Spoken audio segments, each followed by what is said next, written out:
Hi hello and welcome to my channel. என்ன மாதிரி ஒரு சில நப்பாசை பிடிச்ச பாய்ஸ் வந்து இப்போ சவுத் ஆஃப்ரிக்காவை வந்து ஆப்கானிஸ்தான் வீழ்த்திராதா அப்படின்னு சொல்லி ஒரு எண்ணத்தில் இருந்திருப்பாங்க கொஞ்சம் பேர். பட் வந்து அது அன்ஃபார்ச்சுனேட்லி நடக்காமலே போயிடுச்சு. அது நடக்காததில் கூட எனக்கு வருத்தம் இல்லை. ஆனால் ஒரு ரொம்ப மோசமான ஒரு ஐயோ இதுக்கு ஆஸ்திரேலியாவே வந்திருக்கலாமே அப்படிங்கிற மாதிரி ஒரு சில ஃபேன்ஸை வந்து எதிர்பார்க்குற மாதிரி ஆப்கானிஸ்தான் ஆட்டாங்க. பட் ஸ்டில் அவங்களோட ஒரு குட் டோர்னமெண்ட்டு தான் இது. ஓகே, மேட்ச் என்ன நடந்துச்சு அப்படின்னு பார்த்தீங்கன்னா, ரெண்டு டீம்லேயும் பெரிய ஒரு சேஞ்ச் இல்லை. ரெண்டு டீமும் எனக்கு தெரிஞ்சு அன்சேஞ்ச் 11 தான் நினைக்கிறேன். வேறு எதுவும் பெருசாக சேஞ்சஸ் இல்லை. ஆனால் இதில் ஆப்கானிஸ்தான் பிளேயர்ஸ்க்கு ஒரு கன்சர்ன் என்னவாக இருந்துச்சு அப்படின்னா, அவங்க வந்து இன்னைக்கு என்ன கிழமை? வியாழன்னா? ஆமாம், வியாழக்கிழமைனா அவங்க செவ்வாய்க்கிழமை நைட்டு மேட்ச் ஆடினாங்க. அண்ட் தட் மீன்ஸ் ஒரு செவ்வாய்க்கிழமை 6 மணி மேட்ச், அவங்க இந்தியன் டைம் படி நான் சொல்கிறேன். செவ்வாய்க்கிழமை 6 மணி டைமுக்கு ஒரு மேட்ச் ஆடினாங்க. அதோடு அதை அவங்க முடிச்சுட்டு அவங்க செலிப்ரேட்லாம் பண்ணிட்டு போனால் 4 மணி நேரம் ஃப்ளைட்டு டிலே.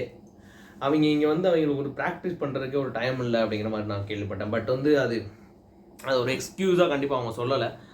அவங்க என்ன சொன்னார்னா, ராஷித் கான் கூட டாஸ்லேயே சொன்னார் டைம் இல்லை, பட் இருந்தாலும் வந்து we are ready to go அப்படிங்கிற மாதிரி சொல்லியிருந்தாரு.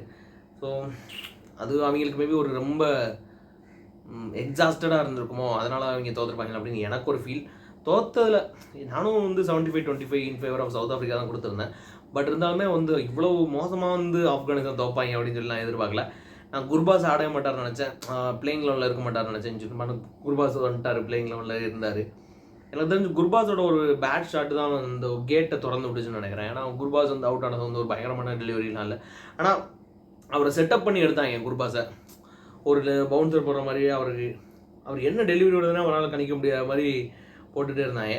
அது ஒரு 5th ஸ்டம்பில் போகிற ஒரு பாலை அடிச்சிருக்காங்க அப்படின்னு சொல்லி தோணுது. ரொம்ப ஹார்ட் பிரேக் ஆகிருப்பாங்க ஆப்கானிஸ்தான் ஃபேன்ஸ்லாம். ரொம்ப ஒரு இதில் இருந்திருப்பாங்க, ஒரு நம்பிக்கையில் இருந்திருப்பாங்க.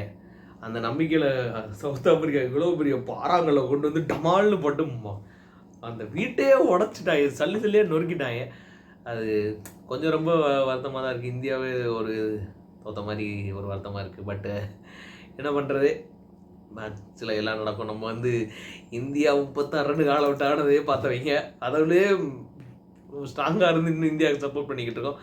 அதே மாதிரி ஆப்கானிஸ்தான் ஃபேன்ஸும் இதே மாதிரி அவங்களுக்கு ஒரு கண்டினியூஸ் சப்போர்ட்டை கொடுப்பாங்கன்னு நினைக்கிறேன்.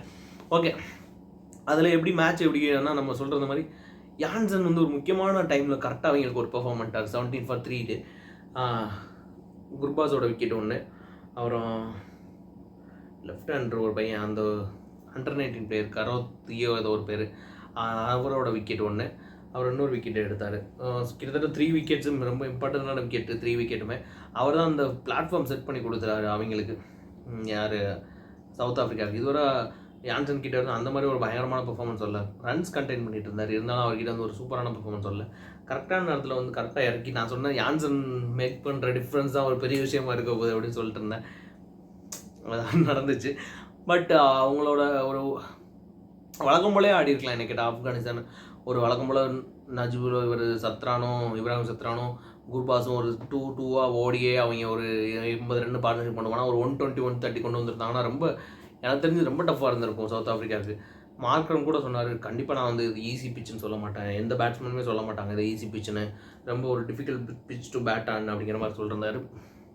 ஸோ ஒரு 130 அவங்க எப்படியா ஒரு 130 எடுத்திருந்தாங்கன்னா நல்லா இருந்திருக்கும். பட் 100 வரல, இதில் எங்கே 130 அது மாதிரி.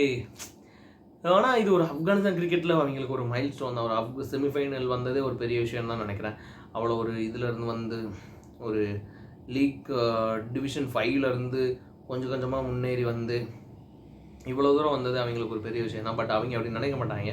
Still they want to improve, they want to go one step further அடுத்த டோர்னமெண்ட்ஸில். அதுதான் அவங்க விரும்புவாங்க. நபிலாம் சொன்னாங்க, நபி 45 டீம் கூட வின் பண்ணியிருக்காரா. ஸோ அது வந்து ஒரு பெரிய பெரிய அச்சீவ்மெண்ட் நபி பண்ணதெல்லாம். என்ன சின்ன சின்ன டீம்ஸாக இருக்கட்டும், டென்மார்க்கு, அர்ஜென்டினா எதனாலும் இருக்கட்டும், 45 டீம் கூட வின் பண்ணுறது வந்து ஒரு பெரிய. அவர் ஆப்கானிஸ்தானோட ஃபஸ்ட்டு ஓடி விளாண்டுருக்காரு, ஃபஸ்ட்டு T20 விளாண்டுருக்காரு, ஃபஸ்ட்டு டெஸ்ட் மேட்ச் விளாண்டுருக்காரு, எல்லாத்துலேயுமே விளாண்டுருக்காரு, இன்னும் விளாண்டுட்டு இருக்கிறாரு. ஸோ பார்க்கலாம். அடுத்தடுத்து அவங்க ஆப்கானிஸ்தானோட பவுலிங் பிரச்சனையே கிடையாது, ஃபீல்டிங்கும் நல்லா பண்ணுறாங்க. அவங்க ஒரு இந்த மெயினாக ஃபோக்கஸ் பண்ண வேண்டிய ஒரு ஏரியா வந்து பேட்டிங் தான் நினைக்கிறேன். பேட்டிங்கில் அவங்க இன்னும் நல்லா ஃபோக்கஸ் பண்ணி கொண்டு வரணும். சவுத் ஆஃப்ரிக்கா ஃபஸ்ட்டு ஒரு 56 ஃபார் ஒரு 5 இருந்திருந்தால் கூட எனக்கு ஒரு மனம் இருந்தது. அது ஒரு 57 ஃபார் 5 6ன்னு அங்கேயே ஒரு 57 டார்கெட்டுன்றப்பே மேபி ஆப்கான் வந்து ஒரு மனசளவில் அவங்க ஒரு விட்டு கொடுத்துருப்பாங்க. என்னடா 57 எப்படா டிஃபெண்ட் பண்ணுறது அப்படிங்கிற மாதிரி நினைக்கிறேன் நான். ஃபருகி டீகாக்கோட விக்கெட் எடுத்தார். அடுத்து மார்க்ரமுக்கும் விக்கெட் வந்துச்சு அவங்க, ஆனால் அப்பீலே பண்ணல. அன்ஃபார்ச்சுனேட்லி யாருமே அப்பீல் பண்ணல. ராஷித் கான் மட்டும் தான் கேட்டுச்சு. ராஷித் கான் கூட சவுண்ட் வந்துச்சு கேட்டார். பட் குர்பாஸ் அதை ரிஜெக்ட் பண்ணிட்டு, குர்பாஸ் கேட்கல, எனக்கு கேட்கல அப்படின்னு சொல்லி விட்டார். ஸோ அதில் ஒரு ரிவ்யூ அவங்க எடுக்க மாட்டாங்க. ஸோ கண்டிப்பாக அந்த ரிவ்யூ எடுத்திருந்தாலும் ஒரு பெரிய ஒரு டிஃப்ரென்ஸ் வந்திருக்காது. ஒரு 2 ஹிட்டு தான், 57ன்றப்போ ஒரு 2 ஹிட்ஸாகவே தான் எப்போயுமே வின்னு. So okay ஆப்கானு. ஆனால் இந்த சவுத் ஆஃப்ரிக்கா போய் இல்லை, நம்ம சவுத் ஆஃப்ரிக்கா பாராட்டியோம். சவுத் ஆஃப்ரிக்கா வந்து 32 இயர்ஸ்க்கு அப்புறம் ஒரு ஃபைனல்ஸ் ஆடுறாங்க. ஃபஸ்ட்டு வேர்ல்ட் கப் ஃபைனல் வந்து 32 இயர்ஸ்க்கு அப்புறம் ஆடுறாங்க. அவங்க எனக்கு தெரிஞ்சு 2000 சாம்பியன்ஸ் ட்ராஃபி வின் பண்ணியிருக்காங்கன்னு நினைக்கிறேன். இப்போ எம் நாட் ராங், அவங்க 2000 சாம்பியன்ஸ் ட்ராஃபி அவங்க வின் பண்ணியிருக்காங்க. அதை தவிர அவங்க மேஜராக எந்த ஐசிசி டோர்னமெண்ட்ஸுமே வந்து ஃபைனல்ஸுக்கு கூட வந்தது கிடையாது. இதெல்லாம் அவங்களுக்குமே இது ஒரு பெரிய பெரிய மைல் ஸ்டோன் தான் நினைக்கிறேன். ஏன்னா நிறைய ஒரு க்ளோஸ் மேட்சஸில் வந்து அவங்க விட்டுருக்காங்க. 2015 வேர்ல்ட் கப்லலாம் நான் அந்த மேட்ச் லைவாக நான் பார்த்துருந்தேன். இன்னும் எனக்கு நல்லா ஞாபகம் இருக்குது. பிளேயர்ஸ்லாம் வந்து கிரவுண்ட்லேயே ரொம்ப கண்ணீர் விட்டு மாரெல்லாம் மூக்கு சிந்தி அழுதாரு. ஸோ அது இன்னும் அதெல்லாம் ஞாபகம் இருக்குது. மற்ற மேட்சஸ்லாம் ஹைலைட்ஸில் பார்க்குறப்ப இப்போ லான்ஸ் க்ளூஸ்ன்ற ஒரு மேட்ச்சில் அவர் எடுக்க வேண்டிய ரன் அது எடுக்க முடியாமல் மேட்ச் டை ஆகி அதில் ஆஸ்திரேலியா உள்ளே போயிடறாங்க. இன்னொரு மேட்ச் மழை வந்து ஒவ்வொரு பாலுக்கு 22 ரன் அடிக்கிற மாதிரி இருக்கும். அதில் வந்து அவங்க அன்ஃபார்ச்சுனேட்லி வெளியே போயிடுவாங்க. இன்னொரு மேட்ச்சில் இங்கிட்டு நிற்பார் கிப்ஸு, கையில் அடிப்பாங்க, தூக்கி போட போகிறேன்னு சொல்லிட்டு அவர் பாலை விட்டுருவார். ஸோ அந்த மாதிரி நிறைய அது ஸ்டீவ் வாக்குன்னு நினைக்கிறேன். எனக்கு தெரிஞ்சு ஸ்டீவ் வாக்குன்னு தான் நினைக்கிறேன். அங்கே ஒரு மேட்ச் அங்கே மாறிச்சு. ஸோ நிறையா இதெல்லாம் தாண்டி இப்போ அவங்க ஃபைனல்ஸ் வந்திருக்கிறாங்க. ஃபைனல்ஸ் அவங்க எப்படி பெர்ஃபார்ம் பண்ணுவாங்க. நம்ம வந்து இந்தியா இப்போ இன்கேஸ் ஃபைனல் போச்சுன்னா இந்தியா ஃபேன்ஸுக்கு பெருசாக சவுத் ஆஃப்ரிக்காவை அவங்க சீரியஸாக யாருமே எடுத்துக்கல. மேபி நான் கூட அவங்கள இதுவரை நான் பெருசாக சீரியஸாக எடுத்துக்கல. பட் அவங்களோட பவுலிங் லைனப் வந்து ஒரு சரியான பவுலிங் லைனப்பு. அவங்க பவுலிங் லைனப்பை பார்த்து நம்ம கண்டிப்பாக சீரியஸாக எடுத்துக்க ஆக வேண்டிய கட்டாயத்தில் இருக்கும். நமக்கு இன்றைக்கி மேட்ச்சே நடக்குமா நடக்காதான்ற மாதிரி ஒரு இழுபறியான நிலவையில் இருக்குது. நம்ம பயப்பட தேவையில்லை. நம்ம மேட்ச் நடக்கலாம், நம்ம தான் ஃபைனலு. இன்கேஸ் இங்கிலாந்துக்கு நடக்கல, இங்கிலாந்து ஃபேன் தான் ரொம்ப ஓரி பண்ணிகிட்டு இருப்பாங்க. ஆனால் அதில் என்னென்னா இப்போ நம்ம இன்கேஸ் மேட்ச் நடக்காமல் போய்ட்டு வச்சுக்கோங்களேன், இவங்க ஐயாவையான்னு பேசுவாங்க. மேட்ச் நடந்திருந்தால் நாங்களாம் கிழிச்சிருப்போம், நாங்கள் தான் ஜெயிச்சிருப்போம், தப்பிச்சிட்டிங்க அப்படி இப்படின்னு பேசுவாங்க இந்த மைக்கேல் வான் அவங்கெல்லாம். அப்புறம் இன்னொரு விஷயம் நான் சொல்லணும்னு நினச்சேன். மைக்கேல் வான் வந்து ஒன்று சொல்லிருந்தாரு, it's favouring India too much அப்படின்னு. ஒத்துக்கிறேன், இந்தியா டூ மச், நான் இல்லைன்னு சொல்ல. ஃபேவராக தான் இந்தியா ஃபேவராக நிறையா டைம் டேபிள்ஸில் இருக்குது, நிறையா இதில் இருக்குது, எல்லாமே ஐ அக்ரி. பட் வந்து இந்த செமிஃபைனல் கூட இந்தியாவுக்கு தான் நடந்திருக்கணும் அப்படின்னு சொன்னார். ஓகே, இங்கிலாந்தில் எப்போ பார்த்தாலும் இவங்க ஐசிசி டெஸ்ட் சாம்பியன்ஷிப் ஃபைனல் வைக்கிறாங்க, அப்போது நீ எதுவுமே போடல, மற்ற இதெல்லாம் எதுவுமே போடல, இப்போ மட்டும் முதல்ல வந்து ட்வீட் போடுறேன். அதெல்லாம் தவறு மிஸ்டர் மைக்கேல் வான். உங்களுக்கு தலைமை வசீம் ஜாஃபர் வந்து பதிலடி கொடுப்பாருன்னு நினைக்கிறேன். அதே மாதிரி இன்ஜமா அவங்களுக்கு ஒரு ஸ்டேட்மெண்ட் கொடுத்துருந்தாரு. இது இந்த மேட்ச்க்கு ரெலவெண்ட்டாக இருந்திருக்காது, பட் இருந்தாலும் நான் சொல்லணும்னு நினைக்கிறேன். இன்ஜமா அவங்களுக்கு வந்து பால் டேம்பரிங் பண்ணிட்டாங்க அப்படின்னு. என்னடா எங்கள் மேலே உங்களுக்கு அப்படி என்னடா வேணுமோ? ஒரு எதிரி நாடு தான் நாங்கள், உங்க மாதிரி நாங்கள் என்ன சகித் அப்படியா பாலை இப்படி கடிச்சு அப்படியே டேம்பரிங் பண்ணேன் அப்படிலாம் நாங்கள் பண்ண மாட்டோம். நாங்கள் கொஞ்சம் சொதப்புவோம், சோக் பண்ணுவோம். ஆனால் வந்து பால் டேம்பரிங் இந்த மாதிரி இல்லீகல் வேலைகள்லாம் எங்கள் ஆளுங்க ஈடுபட மாட்டாங்க. மேட்ச்க்குள்ளே ஃபிக்ஸிங்லாம் பண்ணியிருக்காங்க ஒன்றரை இந்திய பிளேயர்ஸ், பட் அது வேறு டிபார்ட்மெண்ட்டு. அது மாதிரி ரோஹித் சர்மா மட்டும் கிளிக்கிங் லிஸ்டார், அது வேறு விஷயம். ஓகே, ஹாப்பி ஃபார் சவுத் ஆஃப்ரிக்கான்னு நான் சொல்ல மாட்டேன். ஏன்னா எனக்கு சவுத் ஆஃப்ரிக்கா அவ்வளோ பிடிக்காது. அது ஏன்னு தெரில. ஏன்னா என் ஃப்ரெண்டு ஒருத்தர் இருப்பான், அவன் வந்து பெரிய South Africa AB de Villiers fan. அவன் தோனி அட்டாக் பண்ணிகிட்டே இருப்பான். அதனால் இப்போ சவுத் ஆஃப்ரிக்கா மேலே ஒரு சின்ன கோவம். பட் இருந்தாலும் இப்போ உள்ள சவுத் ஆஃப்ரிக்கா டீம் ஒரு ரொம்ப ஹம்பிளான டீம், நல்லா ஒரு ஃபைனல்ஸ் வரைய கஷ்டப்பட்டு தான் விளையாடி வந்திருக்கிறாங்க.